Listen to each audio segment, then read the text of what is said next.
से अपराध भी हुआ है।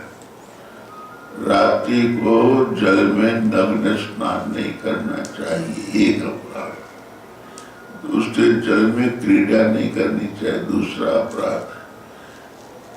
तीसरा अपराध ये है कि तुम लोग कात्यायनी की पूजा करने जा रहे थे, हमको देखा तो तुम लोगों का भाव हमारे में आ गया, तो कर्म में व्यंगता दोष आ गया। सारे पापों को मिटाने के लिए मैं यहाँ आया।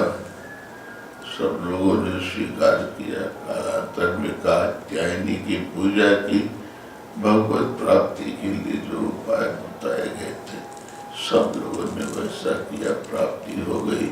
बोलो श्री कृष्ण भगवान की जय। अब आगे श्री सुखदेव जी राजा परीक्षित के चित्त की वृत्ति में पगे हुए राजा परीक्षित को आगे ले चलते हैं। भगवान श्याम सुंदर ये ख्याति अक्रूर जब गया है मथुरा, वहां शोरगुल हुआ। कंस ने पूछा अक्रूर खाली आए, कोई आया है? गुप्तचरों ने कहा महाराज दो बालक बड़े सुंदर।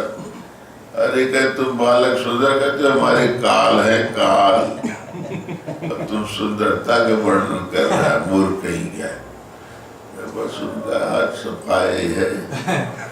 अच्छा, तो भगवान बोले कि देखो सब तो हो रहा है, अक्रूर तुम चलो, मामा जी से कह देना कि कृष्ण दाऊ आ गए हैं, जरा नगर परिक्रमा करके नगर कैसा ही देखने को कुतूहल था, जरा देख ले। मामा तो घर के देखते रहेंगे। ठीक है, अक्रूर ने आके संदेशा दिया। भगवान सोचे कि देखो कैसे फटीचर होके चलेंगे तो लोग क्या कहेंगे। सुंदर सुंदर कपड़ा धोबी धो करके लाया था। डर जा। धोबी ने कहा अरे तू कैसा है भाई, कैसे डबट के बोल रहा है? अरे भाई मेरे नाप का कपड़ा है कि नहीं? तुम्हारे नाप कपड़ा कैसे निकलेगा? तो महाराजा के नाप का कुर्ता जो है 4 फीट लंबा कुर्ता, अब बोले 3 फीट के हों और कुर्ता 4 फीट लंबा, समझे? फैशन है भाई। भगवान बोले ले आओ निकालो, एक जोड़ी कपड़ा हमको, एक जोड़ी कपड़ा दाऊ को। नहीं दे रहा था तो भगवान एक ठूसा मारे, और एक ही ठूसा में वही धोबी था जो त्रेता में भगवान को कहा था कि मैं ऐसा राम थोड़ी हूँ इस साल भर रावण के यहाँ रही है फिर अपना लिए, ये कलंक लगाया था। तो स्वान के हेतु किए पुरबाहर यति गयेंद्र चढ़ाई, और तीर निंदक मति मंत्र जगपुर निज नए नगर बसाई। और वही धोबी जो है मौत के घाट उतार दिया गया। भगवान कपड़ा लिए दर्जी के यहाँ पहुंचे। दर्जी ने देखा रे बाप रे, जल्दी जल्दी इसका काम कर दो, नहीं तो अभी एक को तो मार के आए हमारे नंबर आ जाएगा। भगवान ने कहा देखो पहले नीचे का उतार देता हूँ, ढीला ढाला कुर्ता या शर्ट है तो इसको पहने रहता हूँ, पर नीचे वाला बना दो। नीचे का बन गया तो कुछ वो बनवाए अपने नाम का, बन गया ठाट से चले। माली दिखा सुंदर सुंदर माला पहनाओ भाई, माला पहन ली। अब चंदन भाल पर चंदन न हो तो क्या पता ही नहाए धो जाएंगी नहीं। तो जैसे भगवान आगे बढ़े तो पूजा चंदन लेकर के आ रही थी। अरे देवी थोड़ा सा चंदन दे दो। अरे क्या राजा महाराजा चंदन लगेगा, तुम ले लोगे? भगवान बोले अच्छा देखो ठीक है, ले जाना भाई। एक पैर को पैर दत्तर के दबाया और ठुड्डी पर जैसे दोनों दाहिने हाथ के से ठुड्डी ऐसे किया और पूजा तो सीधी सट हो गई, ऐसी सट हो गई, झट हो गई थी। सुंदरता भामिन जो कहे थे सारी सुंदरता भामिन में आ गई। देखा शीशा में से मुंह, अरे ये तो बहुत बड़ी लीला करने वाला है ये। भगवान उनके ऊपर कृपा करके कह दिए मामा से भेंट करने के बाद तुम्हारे घर आऊंगा। ठीक है, विश्वास हो गया कि भगवान बंद कर डालेंगे, अब तो फुर्सत हो जाएगी तो प्रार्थना कर लेंगे महाराज हमारे घर जरूर चलो। मल्लशाला में आए बड़े बड़े योद्धा। भगवान बोले जरा धनुष को देख लें दो भाई। अरे तुम क्या छटाक छटाक भर के लड़के, तुम क्या धनुष देखो, तुमसे उठेगा भी। जैसे तैसे प्रवेश हुआ। भगवान दाऊ से बोले दाऊ उठाओ क्या? अरे उठा, देर मत कर भाई। भगवान उठाए तोड़ ताड़ फेंकी समझे। और जैसे तोड़ दिए, जितने योद्धा थे सब झपट के मारने। तो दाऊ बोले अब तू हट जा श्याम, अब मेरा नंबर है। हल से साहब को खींच के मार के बराबर कर दी। सारे योद्धा वहां देखते रह गए लोग, दर्शक लोग, और सबके सब राजघाट पहुंच गए। राजघाट नहीं और राजघाट रहा होगा, सब मर गए। और इधर हाथी बोलिया पीठ को खूब शराब पिला करके खड़ा किया था महावत। भगवान पूछे क्यों भैया मामा कहाँ है? इसके भीतर है। अब जाने दो हाथी को हटाओ। अरे कह भी कैसे हाथी हटेगा? हाथी को हटा के तुम जा पाओगे। अच्छा ठीक है। दोनों भाई और पैतरा बदलने लगे, हाथी बदलने लगा।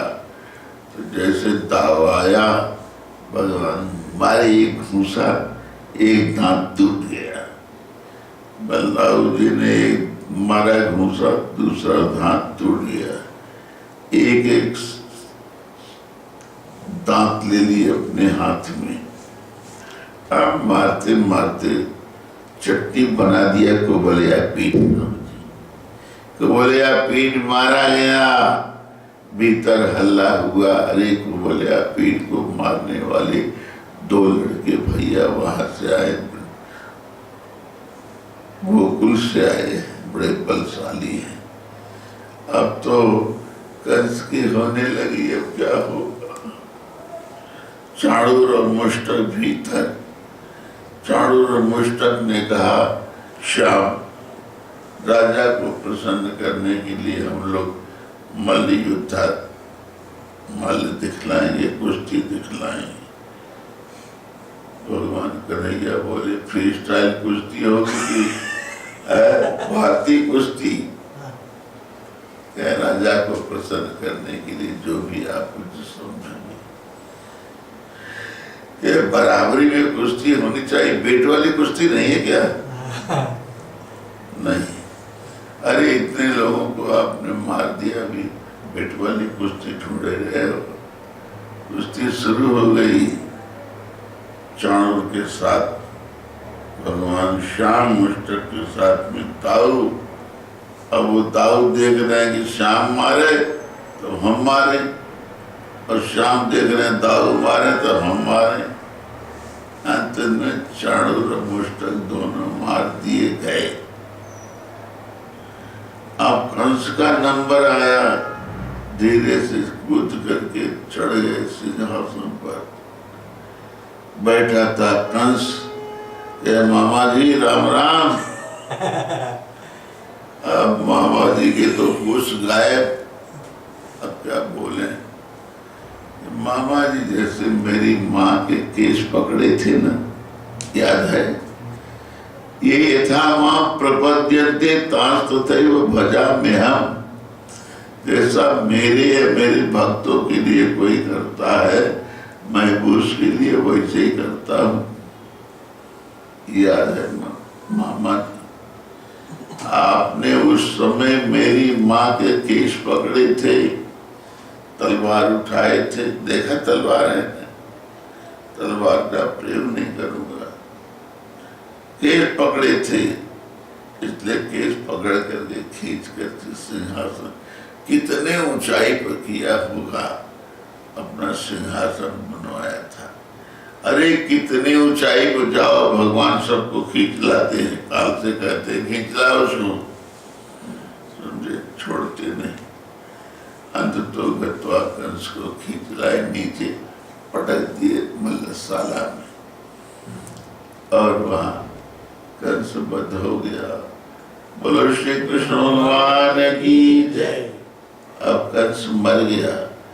अब कितने लोग 100 यात्रा में चले गए हैं, अपन लोग खाएंगे पिएंगे, कहाँ जाएंगे 100 यात्रा में। बोलो श्री कृष्ण भगवान की जय। अब दूसरी बार, दूसरे प्रहर में लीला का आगे बढ़ निधन होगा।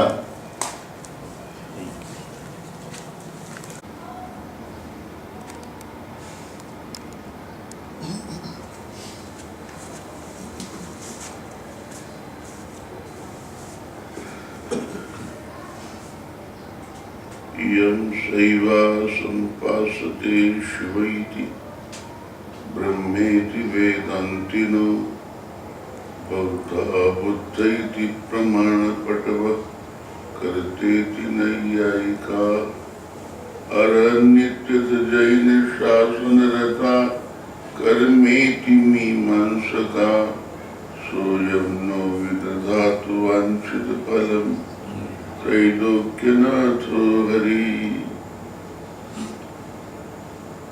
अखिल भुवन जन्मस्थेम भंगादिलीले बिनत विविध भूत प्रादुरक्षैकदीक्षे दीप्ते ब्रह्मणि श्रीनिवासे भवतु मम परस्मिन् सेवसी भक्ति भूपा।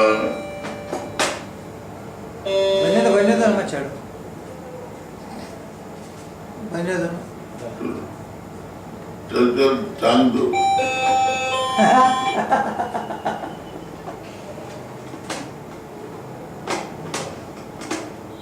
उसका तीसरा सेल जो है ना, निकाल दिया, तीसरा सेल निकाल दो, ऊपर जो 3 सेल लगे हैं ना, वही निकाल दिया। तीसरा निकाल दो, बचेगा नहीं।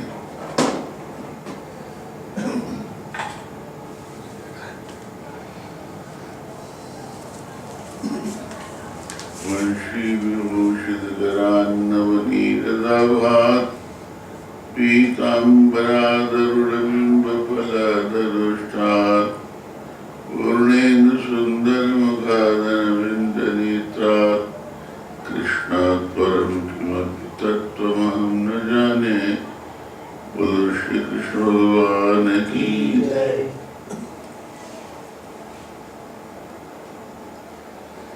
6 पुत्रों की निर्मम हत्या करने के बाद कंस बड़े ऊहापोह में पड़ गया कि आकाशवाणी तो सत्य हुई थी, पर पुत्र गया कहाँ। 7वां गर्भपात हो गया, 8वां कन्या हुई। अब कन्या फिर उसकी पुष्टि कर रही है कि तेरा वध करने वाला तो प्रकट हो चुका है। इसी कुक्षी से निकला, कहां से निकला? यहां से निकलता वसुदेव। वसुदेव ने कहा मैं सत्यभाषी हूं, निस्संदेह वसुदेव हमारे हवाले करते, और दूसरे किसी रास्ते से जा नहीं सकता, बाहर भाग नहीं सकता, परिंदे पर नहीं मार सकते, ऐसी मेरी कठोर वहां व्यवस्था है। मरने वाला प्राणी डर के मारे बहुत अपने साधन जुटाता है कि हमारी मौत न हो।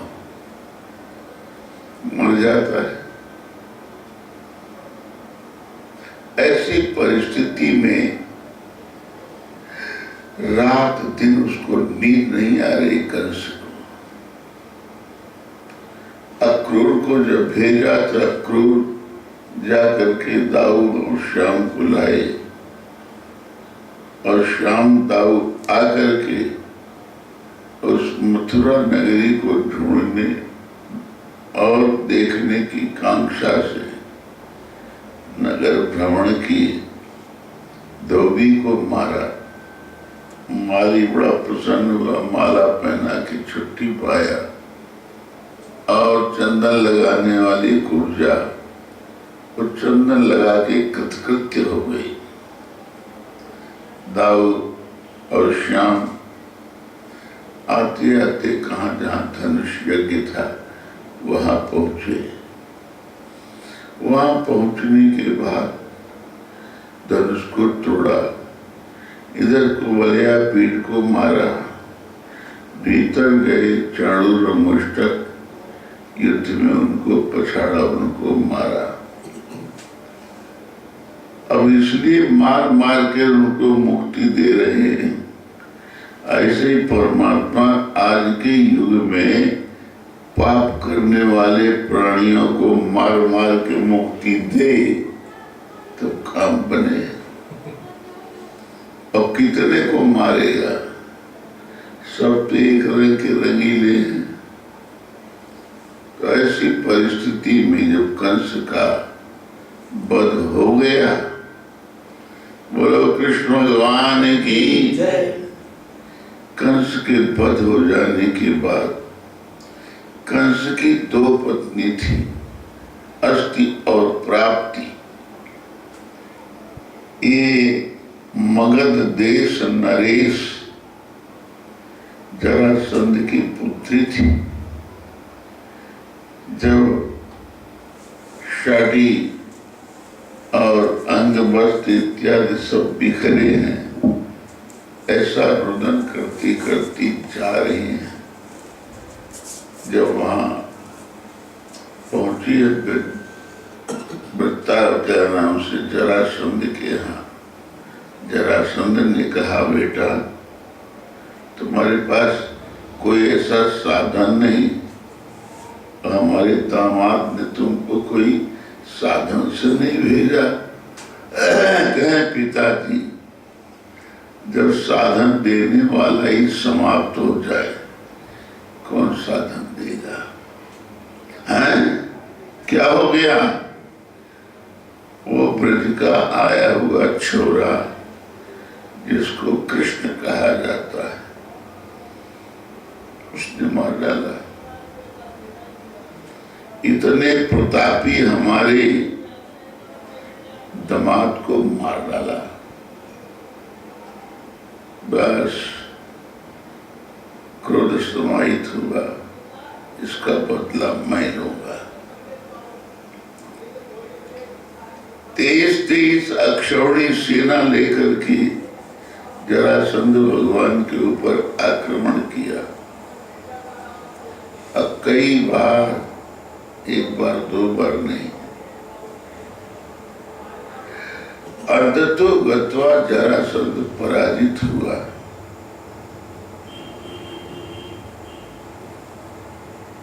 श्याम सुंदर ने कहा, दाऊद जरासंध का मित्र है काल यवन, और ये गांधार देश का रहने वाला। इसने निमंत्रण दिया जरासंध ने कि उत्तर से आ रहा लड़ने के लिए। अब पूर्व से ये 23 अक्षौणी सेना लेकर के ये आ रहा। ऐसा करो दाऊद, तुम जरासंध को संभालो, इसको पराजित करो, मारना नहीं जान से। अभी और आतताई राजा आएंगे, उनका वध कैसे होगा? ठीक है प्रभु। श्याम तुम क्या करोगे? काल यवन को मैं देखता हूं। काल यवन आया कि क्यों तू ही कृष्ण है? कहाँ लोग मुझे ही कृष्ण कहते हैं। तो क्या कहने आया तू? मेरे मित्र का परम शत्रु है। कहे काल यवन, मैं ये बताने आया हूं, लड़ाई हमारी आपकी है, सेना को क्यों नष्ट करते हो? तुम्हारे यहाँ की सेना सही सलामत रहे, हमारे यहाँ की सेना सही सलामत रहे, दोनों अपन निपट लेंगे। यदि तुम जीत गए मैं हार गया, यदि मैं जीत गया तुम हार जाओगे। कुश्ती लड़ेगी, फ्री स्टाइल हो, समझे, चाहे भारतीय हो, कुश्ती होगी। अब कुश्ती के लिए फील्ड देखता हूं। मुझे पता है काल यवन, कुश्ती के लिए फील्ड कहाँ है।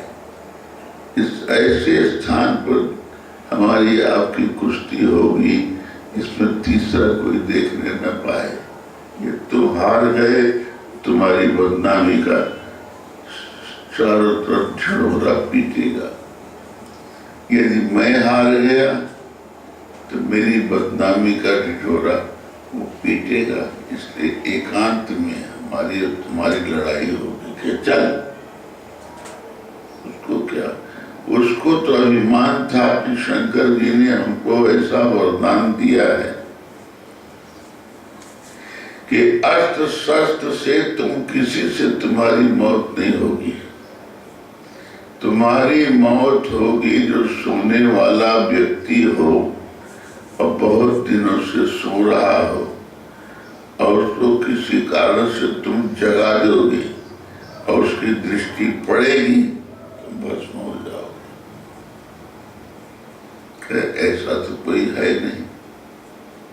चलो, जाते जाते भगवान श्री कृष्ण उसी गुफा में ले गए जहाँ राजा मुचकुंद सो रहे थे। और राजा मुचकुंद को आशीर्वाद इंद्र ने दिया था कि राजन, लड़ाई देवासुर संग्राम समाप्त होगा, अयोध्या में कोई रहा नहीं, तुमको जाओ एक गुफा में सो, जो तुमको जगा देगा आपकी दृष्टि उस पर पड़ेगी, दृष्टि पड़ती हो भस्म हो जाएगा, जाओ। सो रहे थे। काल यवन ने कहा कहाँ तक जाएगा, क्योंकि ये गुफा का द्वार आगम निर्गम एक ही है, कहाँ जाएगा। भगवान धीरे से अपना पीतांबर उड़ा के राजा मुचकुंद को और आगे बढ़ गए। उसने देखा डर के मारे ये पीतांबर उड़ के सो गया। सोते हुए को जगाना नहीं चाहिए, सोते के ऊपर प्रहार नहीं करना चाहिए। पर ये तो मेरा शत्रु है, मेरे मित्र का शत्रु हो चाहे मेरा शत्रु, तो बराबर। मैं तो अभी इसको मार करके तब चलता हूं।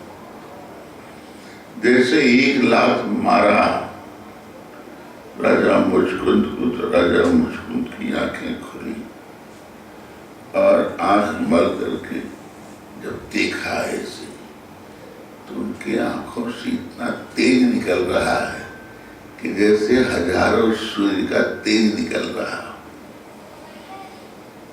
और दृष्टि पड़ते ही काल यवन की ठठरी बन गई। पर हम आपको कोई ग्लानि करने की आवश्यकता नहीं, ये सब विजाती थे, इनके मरने पर हम लोग यात्रा करेंगे नहीं, न शरीर में अपवित्रता आएगी। अच्छा हुआ ऐसे लोग सब दूर मरे तो ज्यादा अच्छी बात। परिणाम इधर जरासंध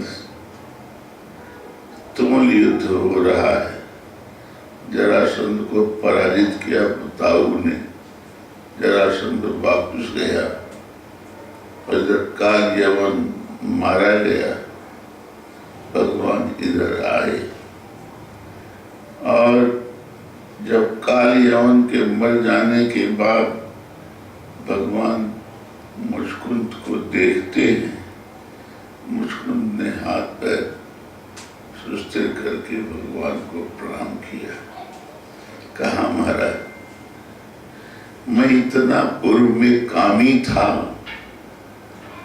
कि उस कामना के वशवर्ती होकर के स्त्री के पैरों पर शीश रख करके मैं सोता था और निहारता रहता था मुखमंडल। समझे?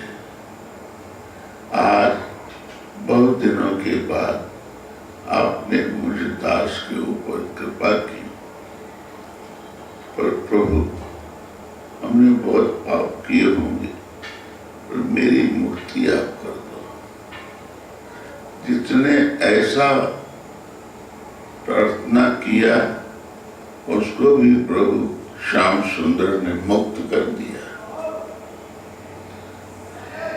एक अपने प्रधान सेवक को मुक्त करने के लिए न जाने कितने दैत्यों को, राजाओं को, इनको सब कुछ कालांतर में श्याम सुंदर ने मुक्त कर दिया। महाभारत में पांडवों के अलावा जितने पापी थे उनको सबको यथा नदी राम बहवं बुबीगा समुद्रमेवाभिमुखा द्रवंती तथा तवामी नरलोक वीरा विसंति वक्त्राण्यभिज्वलंती। जैसे वर्षा ऋतु में नदियों का पानी उत्ताल तरंगे उठती हुई कलकल निनाद करते हुए समुद्र की ओर चली जाती है, उसी प्रकार से महाभारत में मरने वाले पापिष्ठी साहब दड़ दड़ करके भगवान के मुख में चले जा रहे हैं। भगवान सबका उद्धार करते जा रहे हैं। तो एकमात्र भक्षण करने वाले भी वही है, रक्षक वाले भी वही हैं, और स्थापन करने वाले भी वही हैं। वही ब्रह्म है, एकमात्र ब्रह्म ही है और बाकी सब भ्रम है। इसलिए हम आप भ्रम में पड़े। ब्रह्म तो कोई अभी तक मिला नहीं किसी, भ्रम जरूर मिला, और भ्रम को ही ब्रह्म मान करके लगे उपदेश देने में। पर भ्रम जो है वो क्या कर सकता, कुछ नहीं। परिणाम राजा मुचकुंद को मुक्ति दी, भगवान आए और इधर फिर चढ़ाई किया जरासंध ने। और उस समय जरासंध ने क्या चतुराई की, भगवान प्रवर्षण पर्वत पर दोनों भाई चढ़ गए। जरासंध ने देखा कि अब कहाँ से जाएगा, ही भागने का रास्ता दूसरा कोई है नहीं। न जाने कितनी लाखों टन लकड़ी चारों तरफ रखवा करके आग लगवा दिया। और कहीं कोई ऐसा गैप वाला स्थान तो है नहीं जहाँ से कूदे बच जाएंगी। दाऊ और श्याम जो है ऐसी छलांग मारे कि प्रवर्षण पर्वत पर छलांग लगाते ही आगे द्वारका और लकड़ी सब चलती रही। भगवान सुरक्षित स्थान पर आ गए थे। बोलो श्री कृष्ण भगवान की जय। अब इस बीच रेवती के साथ में दाऊ की शादी हो गई और रेवती दाऊ से करीब 2 फीट ऊंची थी। पंडितों ने कहा, भाई लड़का से लड़की दो छोटी होनी चाहिए, ये तो बड़ा वैपरीत धर्म है। दाऊद ने कहा तुम चिंता क्यों करते हो, आने दो सभी। और जैसे समीप में रेवती आई, दाऊद ने क्या किया, अपना हल उठाया, उठा के उसके शीश पर रख करके दबाया और तो 2 फीट नीचे हो गई। दाऊद लेकर के आए महाराज, उनका सबका स्वागत सत्कार बहुत प्रभु बेटा है।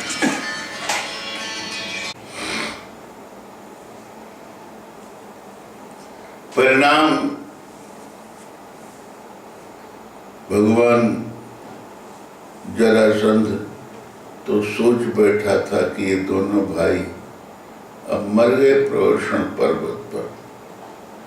दोनों भाई ऐसा छलांग मारे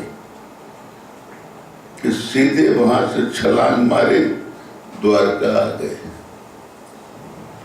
समझे, द्वारका आ गए। इधर जरासंध समझ लिया कि दोनों मर गए, पीछे छूटा, भगवान मर जाएंगे। अरे सबको खाने के बाद में फिर भी भूखे रहते भगवान। महाभारत में जितने मरने वाले योद्धा थे, सब के सब आत्मतः भगवान के मुख में जाकर के प्रश्रय पा लिए। जब महाप्रलय होता है, अनंतानंत ब्रह्मांड की नाना प्रकार की योनियों को प्राप्त करने वाले जीव सब भगवान की कुक्षी में चले जाते हैं, आराम करते हैं। और भगवान जैसे आप किसान हो, आप अपने घर में राई है, गेहूं है, चना है, बटरा है, तिल्ली है, समा है, सब इकट्ठा मिला दिए हो और बो दिए, सबका बीज झाड़ अलग अलग निकलेगा।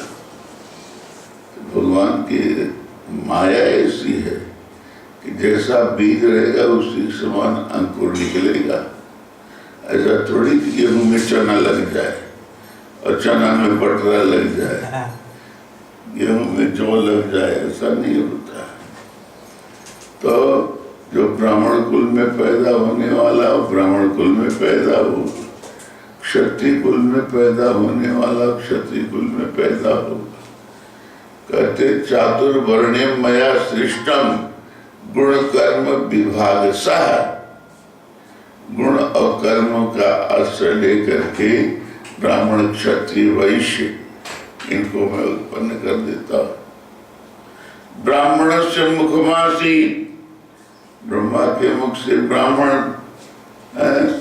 ब्राह्मण से मुखमासी बाहु राजन्य कृता, हाथ से क्षत्रिय लोग, और ब्राह्मण से मुखमासी बाहु राजन्य कृता ओरु तदस्य जदवैश्य, ओरु से वैश्य लोग उत्पन्न किए। पद्मा शूद्रो अजायत, वैसे शूद्र पैदा हो जाते हैं। अब जब भगवान के अंग प्रत्यंग से इनकी सबकी उत्पत्ति होती है, तो जब मरते थे भी इसी क्रम से जाके मिलते हैं।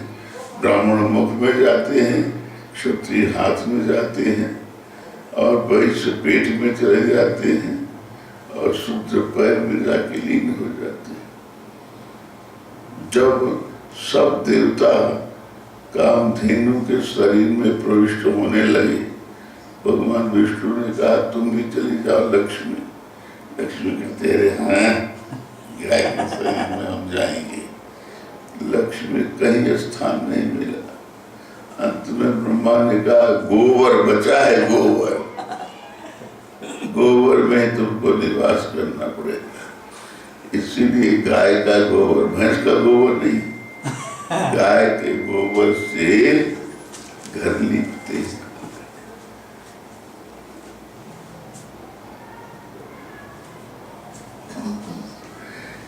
गाय के गोबर से ही घर लीपते हैं, और गाय का गोबर एक गाय का दूध 2 और गाय का घी 3, गाय की दही 4 और गाय का मूत्र 5। ये पांचों मिलता है तो पंचगव्य बनता है। पंचगव्य पान करने के बाद इंद्रियों की शुद्धि होती है, ऐसा शास्त्रों का कथन है। बोलो श्री कृष्ण भगवान की। जब ये हो गया, ये सब इनके हो जाने के बाद निष्फिकर हो गया जरासंध, पर ये पता नहीं था कि जब राजसु यज्ञ हुआ युधिष्ठिर का, उसमें पश्चिम गए योद्धा लोग राजाओं को जीत करके विपुल धन लाए, उत्तर गए वहां से लाए, दक्षिण गए उधर से लाए, उत्तर की दिशा पूर्व की दिशा रह गई थी। भगवान युधिष्ठिर से बोले कि भैया पूर्व की दिशा रह गई है, अर्जुन को भेजने के, अर्जुन से कुछ नहीं होगा, हम 3 जाएंगे, भीम जाएंगे, अर्जुन जाएंगे, मैं जाऊंगा, जाओ श्याम। 3 तैयार हो गए, मगध देश आए, देखा जरासंध को। जरासंध 99 राजाओं को कैद किया था। एक राजा और आ जाए, 100 हो जाए तो सबकी बलि दे करके यज्ञ करूंगा, ये उसकी इच्छा थी जरासंध की। और जरासंध जब पैदा हुआ तो 2 भागों में था। राजा ने कहा इसे बालक को रख के हम क्या करेंगे, पेटी में बंद करके जंगल में फेंक दिया। वहां जरा नामक एक राक्षसी घूमती घूमती आई, उसने पेटी देखा, पेटी देख करके खोला, उसमें बालक जो है 2 भागों में जुड़ा हुआ है उल्टा, तो उन दोनों को फाड़ करके चिपका दिया सीधे। जरासंध बहुत अच्छा लड़का हो गया। राजा के यहाँ बेटी आई, कितने अच्छे लड़के को आपने जंगल में भेज दिया था। अब ये रहस्य किसी को पता नहीं था, केवल श्याम को पता था कि जरासंध की मौत होगी, पैर पर पैर धर के दबाएगा पहलवान और बीच में से फाड़ देगा, और जैसे बीच में से फाड़ेगा तो अगर ये हिस्सा इधर फेंक देगा, ये हिस्सा इधर फेंक देगा, दोनों उचकते उचकते जुड़ जाएंगे, फिर लड़ाई शुरू हो जाएगी। तो कई बार ऐसा युद्ध भी हुआ भीम के साथ में, और भीम ने कहा इसके पूर्व का कथानक भाग सुना दे। तो ये भी लाइन से जब विप्र लोग कुछ याचना करने के लिए लाइन में बैठे थे, जरासंध पूजा करके शिव मंदिर से निकला, वो भी जटा कटा संभ्रम भ्रमण निलिप निर्झरी बिलोल बीच बरलरी विराजमान मूर्धनी धगत धगत धगत ज्वल ललाट पट पावती किशोर चंद्रशेखरी प्रति प्रतिक्षण मोह। वो भी इसी स्तुति से जरासंध भगवान शंकर को प्रसन्न करता था। बाहर आने के बाद जिसने जो मांगा उसको वो दिया, दान किया, और दान देते देते 3 ब्राह्मण लाइन में खड़े हैं। तो भगवान ने कहा जब जरासंध पास आ गया, तुम लोग मत कुछ बोलना, मैं ही बोलूंगा। भीम ने कहा हो, अर्जुन ने कहा हो, ठीक है, मांगो फिर क्या चाहते हो। भगवान बोले जो मांगेंगे दोगे। अरे वाह, मेरे सामने अयाचक बिना याचना पूरी किए तो चले जाओगे, कितनी हमारी बदनामी होगी। जो मांगो सो दूंगा। भगवान ने कहा युद्धम में देहि बबराजन, मैं युद्ध मांगने आया। जरासंध ने कहा ब्राह्मण लड़ाकू रहते नहीं, वो तो भीख मांगने वाले ब्राह्मणों क्या लड़ेंगे। दत्तम मया, मैंने दिया, अब जल्दी से जल्दी रूप प्रकट कर, तुम हो कौन। अर्जुन अपने वेश में आए, कृष्ण अपने वेश में आए, भीम अपने वेश में आए। ओ 17 बारी युद्ध में लड़ाई लड़ने वाला कृष्ण तू ही है। भगोड़िया डर के मारे भाग गया, रणस्थली छोड़ करके रणछोड़ तेरा नाम पड़ गया। तेरे से मैं युद्ध करके अपनी प्रतिष्ठा नहीं गिराऊंगा। अर्जुन का नंबर आया। अरे यही अर्जुन है विराट के यहाँ 1 वर्ष नपुंसक रहा, नपुंसक से लड़ूंगा, मेरी कितनी बदनामी होगी। नपुंसक से युद्ध किया जरासंध ने। बृहन्नला होकर के तो हम उससे लड़ेंगे, गेट आउट चढ़े जाओ। हाँ ये जो है भीम कुछ दिन तक लड़ लेगा, बस इसकी पूर्ति युद्ध से कर दूंगा। सवेरे से युद्ध, सुबह से लेकर शाम तक युद्ध होता था, 5 बजे युद्ध बंद, मिलो बातचीत करो, सब कुछ मंत्रणाओ, सवेरे फिर चालू हो जाता था। ऐसे 17 दिन तक युद्ध चला। रात को भीमसेन कहते थे भैया शाम तुम्हें मार डालो तो ज्यादा अच्छा है। अरे ऐसी कथा की मार मारता है, अंग प्रत्यंग इतना दुख रहा है कि जैसे हजारों हाथी ने चाप दिया। भगवान थोड़ा हाथ फेरे, सारी पीड़ा दूर हो गई। भीम कल की लड़ाई में जरासंध को एक पैर पर पैर रख करके बीचों बीच दोनों हाथ लगा करके जरासंध की बॉडी को फाड़ देना और फेंक देना, जरासंध मर जाएगा। 1 बार किया, 2 बार किया, 3 बार किया, कई बार किया। जरासंध उचकते उचकते आके जुड़ जाता था, फिर लड़ाई शुरू। भीम ने कहा महाराज ये क्या है।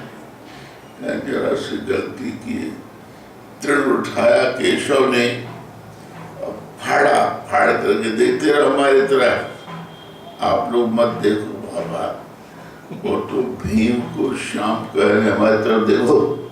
अच्छा तो ये टुकड़ा जब 2 हुआ, पूरब का टुकड़ा पश्चिम और पश्चिम का टुकड़ा पूरब, फेंक दिया। जरासंध मर गया। अब उसकी मट्टी में कोई मत जाना, मना कर रहा हूं, समझे। तो वहां 99 राजा जो कैद किए थे उनको सबको निकाला भगवान ने। तुम लोग मुक्त हो गए। जरासंध मर गया। क्या महाराज जब कभी कोई उपयोग हमारे लिए आप दोगे तो मैं उसको अवश्य पूरा करूंगा। भगवान बोले अब तो महाभारत होने वाला है, तो महाभारत जितने राजा हैं सब आपके पक्ष में रहेंगे। भगवान ने कहा चलो ये भी अच्छा हुआ। और उधर एक राजा 16,100 कुमारियों को कैद किया था,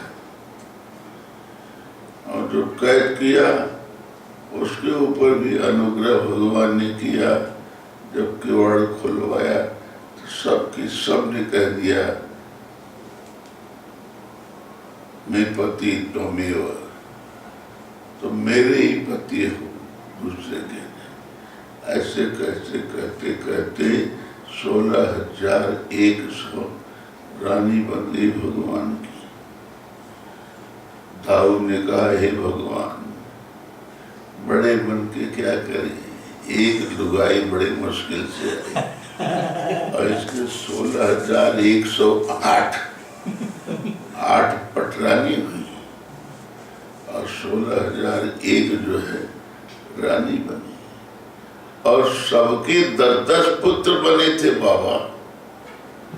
लोग कथाकार कहते 10-10 पुत्र पैदा हुए, 11 हो जाते, 12 हो जाते, कोई बुरी बात थी, पर उनको ये समझ में नहीं आता प्राण तो 10 ही है। पंच प्राण अपान समान ज्ञान उदान पंच प्राण ये हुआ। नागकूर्म कृकल देवदत्त धनंजय 5 प्राण ये, तो 5 और 5 कितने हुए 10।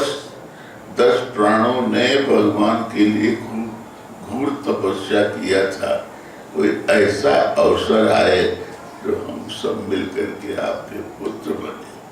सब रानियों के 10-10 पुत्र हुए थे, केवल राधिका को छोड़कर।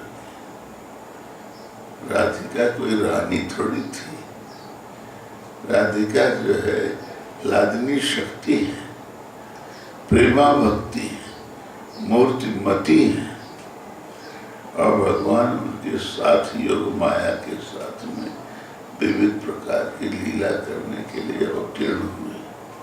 राधिका को कोई पुत्र नहीं हुआ, राधिका कहीं विवाह हुआ। गर्ग संहिता में गर्गाचार्य कहते हैं कि ब्रह्मलोक में ब्रह्मा ने भगवान कृष्ण के साथ में राधिका का विवाह किया होगा। न आपने देखा, न हमने देखा, न आपने देखा। तो शास्त्र का जो प्रमाणीभूत वाक्य है, तो शास्त्र में वही प्रमाण, शास्त्र ही प्रमाण है। अस्तु, अब एक ऐसे उद्वाह में आप सबकी चित्त की वृत्ति को ले चलता हूं। संक्षेपता ही सब बातें हो रही हैं कि विदर्भ देश में अवतीर्ण हुई थी रुक्मणी, पर वहां रुक्मांगद ये जो पिता थे, तो ये इनका विचार था कन्या बड़ी सुशील है और सुघर सलोनी है, तो द्वारकाधीश के साथ में इसका संबंध हो जाए तो अच्छा है। पर तो रुक्मींग जो है सबसे बड़ा भाई था, उसने कहा मेरी बहन की शादी होगी तो जो दमघोष पुत्र शिशुपाल है उसके साथ शादी होगी। शादी होने का अवसर आया कि शिशुपाल के यहाँ गुप्तचर निमंत्रण कार्ड लेके पहुंच गया। गोपनीय रखना भैया, किसी को मालूम न हो, गुपचुप सेना लेकर के आ जाओ। चला संत पहले सलियाला, हजारों राजा अपनी अपनी सेना लेकर के वहां उपस्थित थे। इतनी सेना जुटी थी जिसका वर्णन नहीं किया जा सकता। और इधर रुक्मिणी ने एक ब्राह्मण को बुलाया। ब्राह्मण सोचा चलो भाई राजकन्या बुला रही है, कुछ न कुछ मिलेगा। ठीक परिणाम भगवान के पास निमंत्रण आता है, ब्राह्मण लेकर के आता है। जब द्वारका में आए पूछा, हाँ बंद कर